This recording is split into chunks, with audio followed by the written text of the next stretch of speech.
Message to you from the people that didn't bring kids on the cruise. Watch your kids. I got on the elevator with a 6-year-old just chilling. Not going anywhere, just sitting on the elevator, just looking at me. I didn't get on the elevator. I know a trap when I see one. Also, I will say this. I don't have many complaints on this cruise except for this. You know, I like to get up in the morning and go have a cup of coffee. I like to get a cup of coffee before I talk to people. It's hard to do on this ship.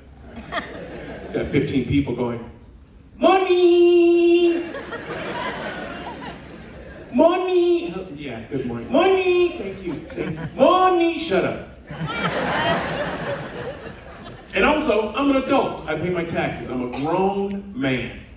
There is no reason another adult should look at me and say, washy, washy.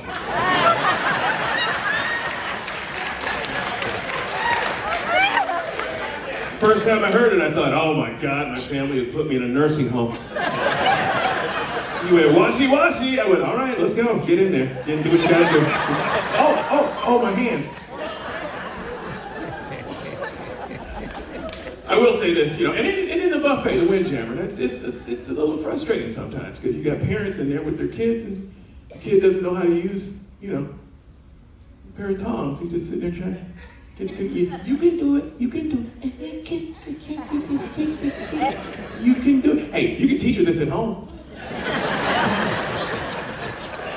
Probably less stressful with a line of people with plates waiting to get some food. Maybe that's.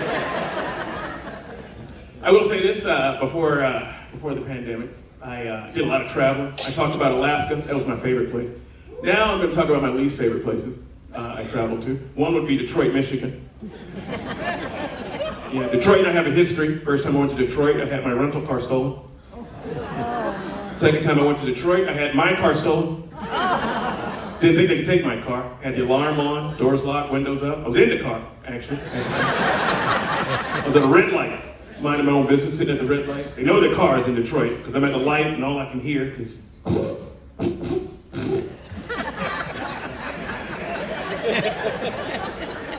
I look back and the back seat is gone. I turn back around, I'm holding 2 sticks, sitting on blocks. I'm in the middle of the street going, you guys are good, you guys are amazing. I paid money to see that again. I just went, oh.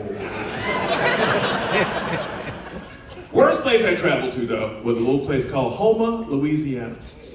Anybody ever been to Houma, Louisiana? Oh, really? Security?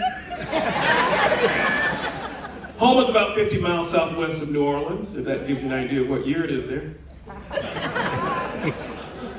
My first show is Wednesday night. Guy walks up to me after the show, no exaggeration, first words out of his mouth, woo! Man, hey, you, bro, hey, look, hey, you, man, hey, you, man, hey, you, woo, hey.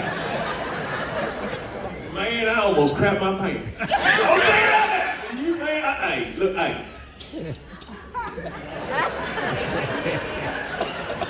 Look here. I'll tell you to your face. You are going places. That's right, I said it, you're going places. And I ain't trying to blow no smoke up your butt. I'll be honest with you, I don't believe in like black people. No, it is worse. He goes, man, I tell you, I was watching the show. He was out there doing them jokes, man. I was laughing. My cousin was laughing. Then my cousin looks at me and goes, man, I bet Lewis is lonely. I mean, he don't know nobody around here. He probably just sitting around that hotel room all day watching BET. I want to thank the 6 of you who know what BET is. Yeah, I scanned the room earlier. I was like, that joke ain't going nowhere. So, man, I wish there was some way we could show you around, show you the beauty of Houma. And then I remember, hey man, we're going hunting on Saturday. So if you ain't doing nothing Saturday, hey, we'll swing on by in the morning, pick you up, go get on ding ding go ding ding ding ding ding ding ding. I'll be honest with you, I did consider it. You know, I asked the 2 most important questions. What are we hunting? And do I get a gun? You know, just trying to keep things fair. I said no. They walked away. 2 minutes later, the club owner walks over and asks me if I want to go hunting on a Saturday. I asked a few more questions. I find out there's a charity event going on. A lot of comedians and actors all raising money. And I said, well, if it's for a good cause, I'll do it. Plus, I like new experiences. I live in New York. I don't shoot anything unless it's touching my car. So I went to the Army surplus store, went crazy, got the waterproof boots, camouflage pants, jacket, shirt, hat, gloves, mosquito net. I was a woodland ninja. I show up Saturday morning, I am camouflage, head to toe. I got my twigs in the hat. 2 guys almost peed on me. I don't know if you've ever been hunting before, but if you have, you know what happens next. Guy comes over with the bright traffic cone orange vest for me to wear. I look at him, I go, bro, do I have to wear this? This kind of ruins the look I was going for. He goes, sir, you have to wear this because we're hunting deer, and we don't want anyone to mistake you for a deer. And I was like, amen to that. And then the second thing blew me away. He goes, sir, you have nothing to worry about because deer cannot see orange. I'm gonna let that marinate for a bit. Found out later what he should have said was deer are colorblind. That could have, I could wrap my head around that. He didn't say that. No, he said deer can't see orange, which set off the BS alarm in my head. To which I replied, how'd you find that out? What are you throwing tangerines at deer? Is that it? Hey, Carl, wake up. Buddy, you ain't gonna believe this. I think we're on to something right here. See that deer out there? I've been tossing bananas at him all morning. He's been dodging each and every one of them. But them tangerines hit him every single time. You know how someone tells you something and you know it's crap, and if you don't prove them wrong right then and there, it's going to bug you for the next 5 years? I couldn't get that image out of my head of an orange Volkswagen Bug driving down the road and all a deer can see is 4 tires and a hippie's head. So I said, all right, if that's true, if deer can't see orange, then why are we wearing camouflage? Why aren't we wearing all orange? Big orange jumpsuit. Then we'd be invisible. You wouldn't even need a gun at that point. You could use a knife. Just standing out in the woods waiting. Ooh. One's coming, guys. Shh, quiet.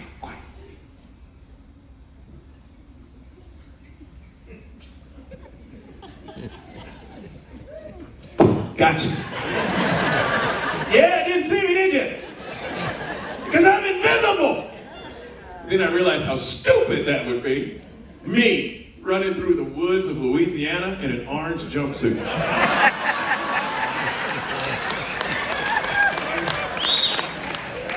Carrying a large knife. Well, my last show in Houma is Sunday night. I'm thinking, all right, 2 more jokes and I'm out of here. I do my last 2 jokes. I go, thank you, you've been a fantastic crowd. Good night. I take 2 steps off the stage. What happens next, I've never seen happen before. Woman in the middle of the room stands up, stops the applause, stops it. Excuse me, everybody, hello? I just want to remind everyone that the terror alert went up 3 weeks ago and it has not fallen. I want to remind everyone to remain vigilant.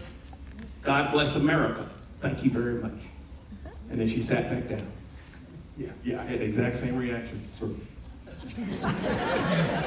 Ruins the end of the show. Ruins. Like, thank you, good night. Yay!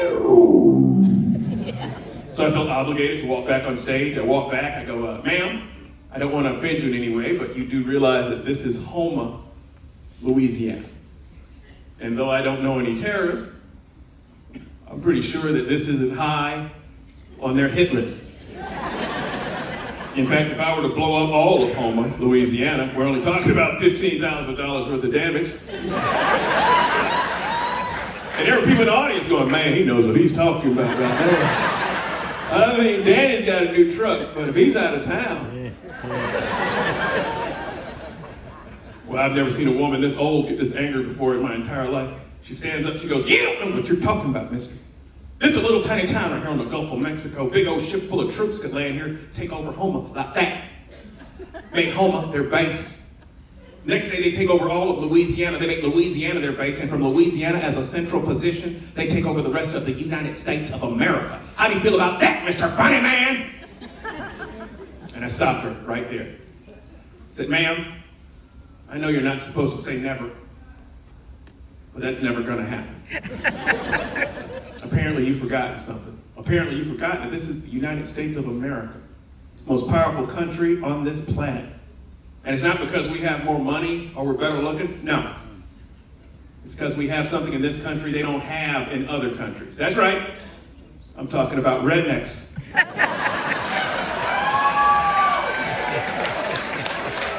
Good old boys with an arsenal in their basement that have been waiting for just such an occasion since 1775. Oh, believe me, foreign troops land in the South. There'll be a line of pickup trucks and NASCARs heading down I-95. Marines will show up 3 hours later, nothing but beer cans and shotgun shells. What the heck happened here? War's over, baby! Yeah, they come on shore in them little boats, right? Jimmy's got 2 Evan roots in that bass boat. He just ran them right on over. You really think? Yeah, they must have got some sand in their eyes because they didn't see me on the beach with that 12 gauge.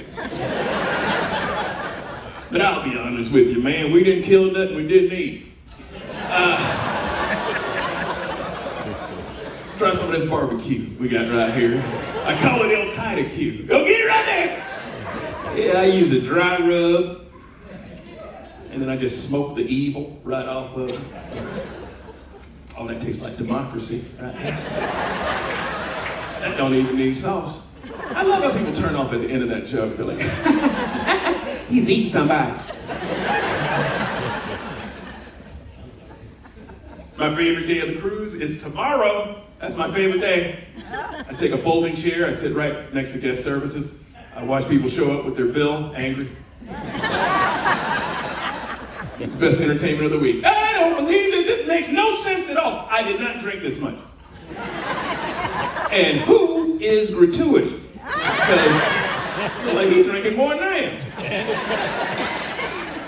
And Royal Smart, you know what they put on the front desk? Buddhists and Hindus.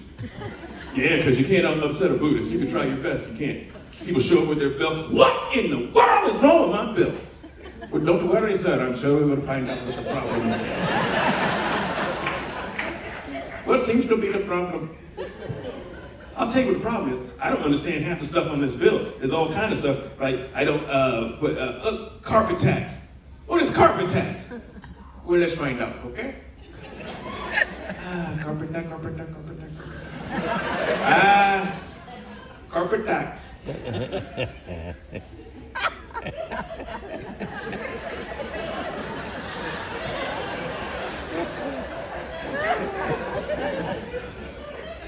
Sir, did you walk on the carpet? Did you have to pay? And the carpet tax, you have to pay. Some people get upset. I'm not going to pay. They go, oh, sir, everybody pays. Yeah, you'll get off the ship, get home, there'll be a Royal Caribbean truck outside your house, loading up your furniture. You're like, what are you doing? I told you, everybody pays. Washy, washy. You guys have been fantastic. Enjoy the rest of your night. Ladies and